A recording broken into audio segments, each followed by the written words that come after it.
सीधा शुरू करते हैं। हम सब हमेशा बाहर की दुनिया में शांति ढूंढते रहते हैं ना। लेकिन आज की इस चर्चा में हम इस पूरे नजरिए को ही पलट देने वाले हैं। हम एक ऐसा रास्ता देखेंगे जो हमें बाहर के शोर शराबे से निकालकर सीधे हमारे भीतर की सच्ची शांति तक ले जाएगा। मतलब कैसे हम चीजों को मुट्ठी में भींच कर रखने की अपनी पुरानी आदत छोड़ दें तो असल में जिंदगी को जीना शुरू कर सकते हैं। तो सबसे बुनियादी और शायद सबसे जरूरी सवाल से शुरू करते हैं। जरा ठहर कर सोचिए, इंसान हमेशा लगातार भाग क्यों रहा है? इतनी बेचैनी किस बात की है? हमारी जो आज की मॉडर्न एंग्जाइटी है ना, वो असल में जिंदगी को जीने के बजाय उसे हर वक्त फिक्स करने या ठीक करने की हमारी डेस्परेट कोशिशों से पैदा होती है। हम अपनी सारी एनर्जी बस ये पक्का करने में लगा देते हैं कि सब कुछ हमारे प्लान के हिसाब से चले। और सच कहूं तो इसी चक्कर में असली जिंदगी कहीं पीछे छूट जाती है। अब आते हैं हमारे पहले बड़े पैराडाइम शिफ्ट पर, नियंत्रण का भ्रम। हर चीज को अपने कंट्रोल में रखने की हमारी जो अंतहीन चाहत है ना, वो हमारे ही अंदर एक कभी न खत्म होने वाला युद्ध छेड़ देती है। यहाँ मन और सच्ची चेतना के बीच का कंट्रास्ट देखिए, ये बहुत दिलचस्प है। हमारा मन हमेशा सर्टेनिटी यानी 100% गारंटी मांगता है। उसे सब कुछ सेफ और कंट्रोल में चाहिए। वो हमेशा एक खालीपन महसूस करता है। लेकिन सच्चाई क्या है? जिंदगी मूल रूप से अनिश्चित है। दूसरी तरफ सच्ची चेतना इस अनिश्चितता को बिना किसी शर्त के गले लगा लेती है। चेतना पहले से ही पूरी है। उसे कुछ भी जबरदस्ती ठीक नहीं करना, उसे बस जिंदगी के बहाव के साथ बहना है। और यही बात इस खूबसूरत विचार में एकदम सटीक बैठती है। अगर हम जिंदगी को गणित के किसी मुश्किल सवाल की तरह सॉल्व करने बैठेंगे तो हाथ सिर्फ फ्रस्ट्रेशन ही लगेगी। लेकिन जैसे ही हम मान लेते हैं कि ये एक रहस्य है, एक मिस्ट्री है जिसे बस महसूस करना है, यकीन मानिए मन से एक बहुत बड़ा बोझ अपने आप उतर जाता है। तो अब सवाल है कि इसका उपाय क्या है? यही एंट्री होती है द साइलेंट विटनेस यानी मूक दृष्टा बनने की, चीजों को बस जाने देने की कला। यहाँ क्रूशल पॉइंट साक्षी भाव को समझना है। इसे ऐसे समझिए जैसे हम फुटपाथ पर खड़े होकर सड़क पर गुजरते हुए भारी ट्रैफिक को आराम से देख रहे हों। हम ट्रैफिक के बीच में जाकर गाड़ियों को रोकने या उनसे लड़ने की कोशिश नहीं करते, हम बस उन्हें शांति से गुजर जाने देते हैं। बिल्कुल यही हमें अपने विचारों और भावनाओं के साथ करना है। क्या कमाल की बात कही गई है। हमारी चेतना उस विशाल खुले आकाश की तरह है और हमारी चिंताएं या विचार महज गुजरते हुए बादल हैं। बादल चाहे कितने भी घने या काले क्यों ना हों, क्या वो कभी आकाश को खरोच मार सकते हैं? बिल्कुल नहीं। जब हम ये समझ जाते हैं तो गुजरते हुए बुरे विचार हमें अंदर से डराना बंद कर देते हैं।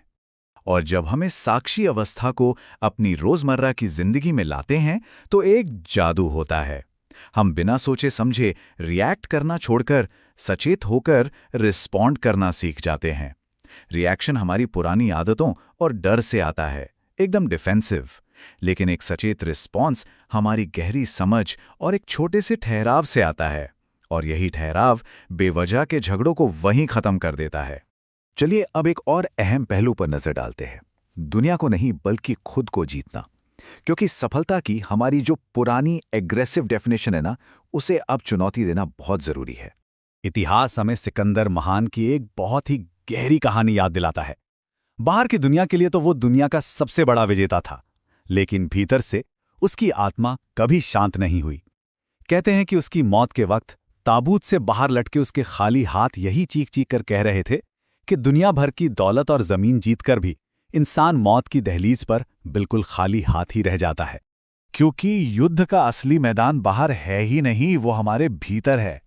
क्रोध, लोभ और अहंकार, ये तीन हमारे असली दुश्मन हैं।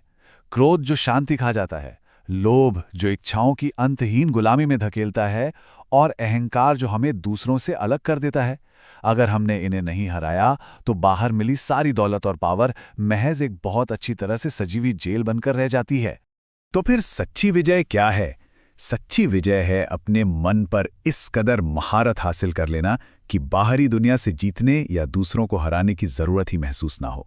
सोचकर देखिए, एक फकीर जिसने अपने मन को जीत लिया है वो एक सच्चा राजा है, और एक राजा जो अपने ही अहंकार का गुलाम है वो महज एक कैदी है।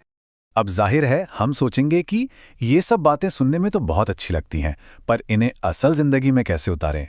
चलिए आंतरिक शांति की ओर बढ़ने वाले कुछ छोटे और डेली प्रैक्टिकल स्टेप्स देखते हैं।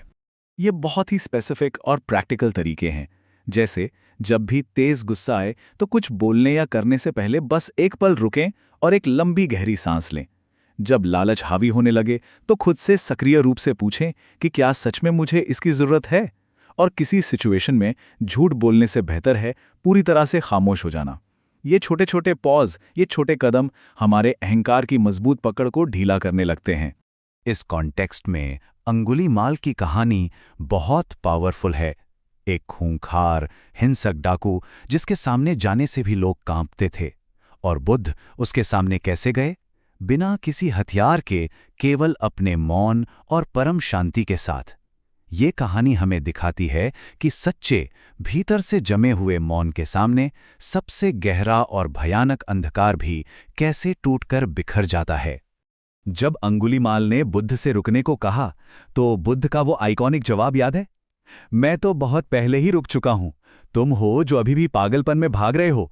ये जवाब बाहरी अराजकता के खिलाफ आंतरिक स्थिरता की ताकत को पूरी तरह से समेट लेता है। बाहर से शांत दिखते हुए भी डाकू अंदर से दौड़ रहा था, और बुद्ध चलते हुए भी भीतर से पूरी तरह ठहरे हुए थे। यहां एक बहुत ही दिलचस्प नजरिया सामने आता है, हार को स्वीकार करने की ताकत। जब हम बार बार अपने मन से हारते हैं तो उसे छिपाने या उससे लड़ने के बजाय क्यों ना उसे पूरी ईमानदारी से मान ले। ये सुनने में अजीब लग सकता है, लेकिन अपनी हार को गले लगाना ही वो चाबी है जो हमारे अहंकार के भारी मुखौटे को चकनाचूर कर देती है। इससे जिंदगी एक रेस की बजाय एक खूबसूरत बहाव लगने लगती है। और अब हम इस पूरी फिलॉसफी के सबसे ऊंचे शिखर पे पहुंचते हैं, प्रेम की अंतिम विजय। इस स्लाइड का कॉन्ट्रास्ट सच में कमाल का है। देखिए, जब इंसान भीतर से अधूरा होता है तो उसका प्यार एक बिजनेस ट्रांजैक्शन की तरह होता है। अगर ऐसा होगा तो ही मैं प्यार करूंगा। इसमें हमेशा कंट्रोल और डर होता है। लेकिन सच्चा, बिना शर्त वाला प्यार तब खिलता है जब हम भीतर से पूरी तरह भरे हुए होते हैं। ये एक उमड़ता हुआ आनंद है जो बदले में कुछ नहीं मांगता, बल्कि पूर्ण आज़ादी देता है। ये एक बहुत ही गहरा पैराडॉक्स है। जब हम जिंदगी को जबरदस्ती कंट्रोल करने और अपनी मर्जी के हिसाब से मोड़ने की वो जो डेस्परेट जरूरत होती है ना, उसे छोड़ देते हैं, तो हम पाते हैं कि अस्तित्व की अपनी एक बुद्धिमत्ता है। चीजें खुद ब खुद अपनी जगह पर बैठने लगती हैं। हमें बस नदी के साथ बहना है, उसे धक्का नहीं मारना। और जब हम ऐसा कर पाते हैं तो इसका फल क्या मिलता है? एक ऐसी खुशी जिसके लिए किसी बाहरी वजह की जरूरत नहीं होती। एक ऐसा मौन जो किसी शोर से नहीं टूटता। तब शांति कोई ऐसी चीज नहीं रह जाती जिसे हमें प्रैक्टिस करना पड़े, बल्कि वो हमारा स्वभाव बन जाती है। और जिंदगी एक बोझ नहीं, बल्कि एक लगातार चलने वाला जश्न बन जाती है। तो आज की इस पूरी चर्चा का सबसे अहम टेकअवे बस यही एक लाइन है, तुम पहले से ही वो हो जिसकी तुम्हें तलाश है। जिस शांति को, जिस पूर्णता को हम पागलों की तरह बाहर की दुनिया में अचीवमेंट्स में ढूंढ रहे हैं, वो तो हमेशा से हमारी ही हर सांस में चुपचाप हमारा इंतजार कर रही थी। जाते जाते एक सवाल छोड़ रहा हूं जो शायद हम सबको अपने आप से पूछना चाहिए। क्या हम आखिरकार इस बहाव के खिलाफ अपनी थका देने वाली लड़ाई बंद करने और खुद को इस विशाल नदी की धारा के साथ सुकून से बहने देने के लिए तैयार हैं? जरा सोचिएगा। इस एक्सप्लेनर में साथ जुड़ने के लिए बहुत बहुत शुक्रिया।